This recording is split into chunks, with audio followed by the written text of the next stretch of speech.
I will buy if the price is doable. I will probably sell my game for 15. When my game has the content that I want to have in the game, it will be 15, probably 15 bucks, because it's gonna be a lot in the game that you can do. It will have more customizability for characters than balloons. You can upgrade them more. There will be higher skill ceiling gameplay than in balloons, where bosses fight back and you have to actually do mechanics for bosses, which is not something you can do in balloons. You only defend in balloons. And it will be more interactable. Balloons is 13, yeah, but I will give more customizability, and I'm an indie developer.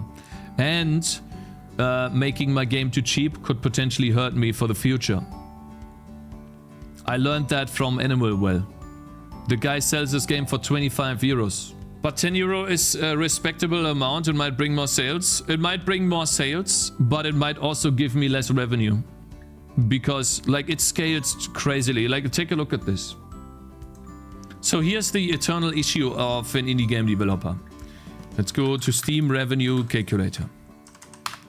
Let's say, okay, let's say we got lucky. We have 1,000 reviews. 1,000, all right? That's a lot, but possible. Okay, let's say we got lucky. Our game is doing well. Now let's say we sell that for 10. That's 100,000. Just adding in 5 more. That's already 150,000. That's essentially half as much that we earned more. That is crazy. 15 euros might bring less revenue, but it can be said both ways. Yes, maybe we only have 900 reviews, but that is... Wait a minute, this calculator is a bit odd. It counts the last 100 differently. It counts them much more differently, yeah. It counts the last 100 weirdly. It's less. Yeah, but it shouldn't be less. It shouldn't be less.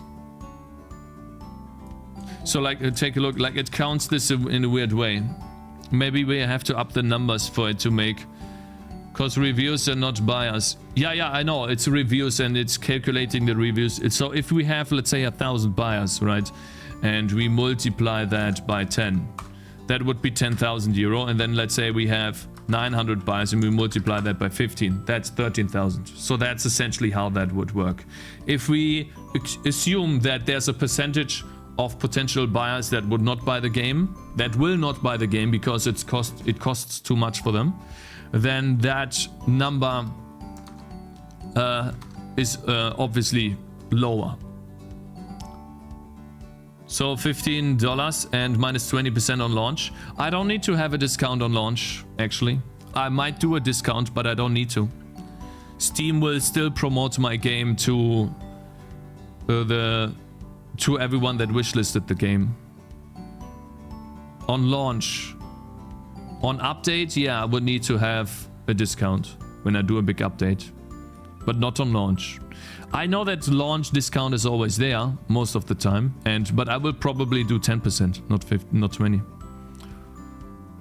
More people will review at the launch of a game. When more reviews build up, less people will add as people think it's already been done. Yes.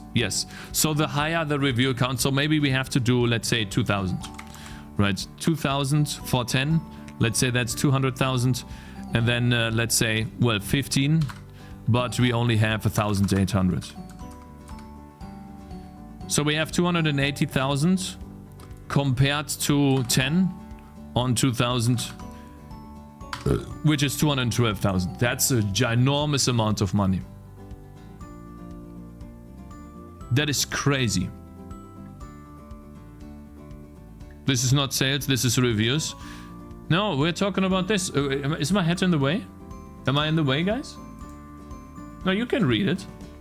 Like, I could duck a bit, but this is the actual revenue that I would get. It's like 1 million sales.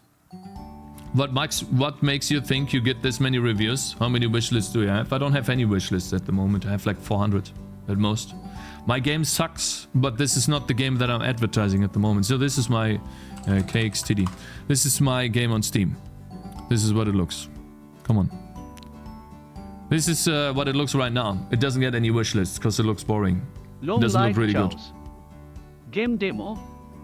Often at times it's better to sell at a lower price and sell more copies. I know, AQ, because then... Don't be afraid.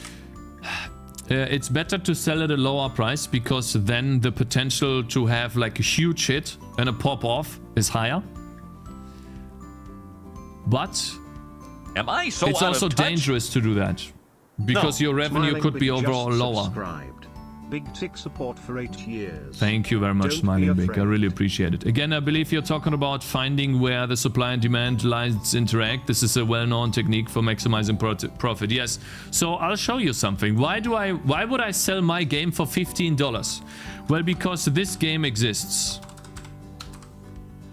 This game right here is 9 euros. So if I sell my game, I will sell my game, let's say, for 15 euros. Okay, let's talk about euros.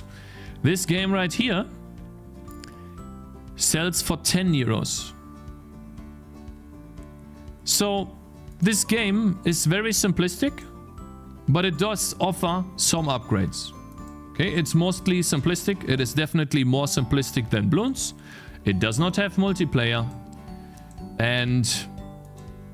but it's still a good tower defense game.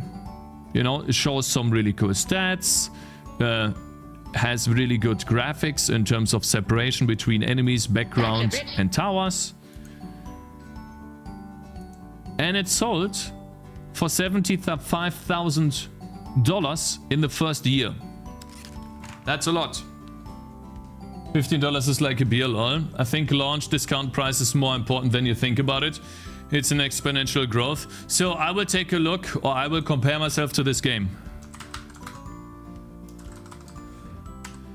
I will compare myself to this game. It's not going to be as sophisticated as this game is, but I will try to get to this game, closer to this game. Closer, but not exactly, because I don't have 7 years. I don't want to spend 7 years on this game. This game is 25 euros. In how many decades? Okay, you're banned. All right. Okay, and so we'll take a look at the SteamDB, the price history of this. Where's this price history? Can we see this as a chart? Max. So it started with it. See, this is what I tell you, 10%. This is what I would do. See, they are smart because they did their research. On launch day, you don't need a discount of 20%. You will always, on launch day, on Steam, when you launch your game, you will always send out an email automatically. Steam sends out an email to everyone. Yeah, it's sort of science. You don't need 20%. They always do that. If you have a discount or not, it doesn't matter on launch. Okay, so you have a huge advantage there. Making your game by discount by another 10% is potentially hurting you. 10%, in my opinion, is enough. These guys have done their research. They did it correctly.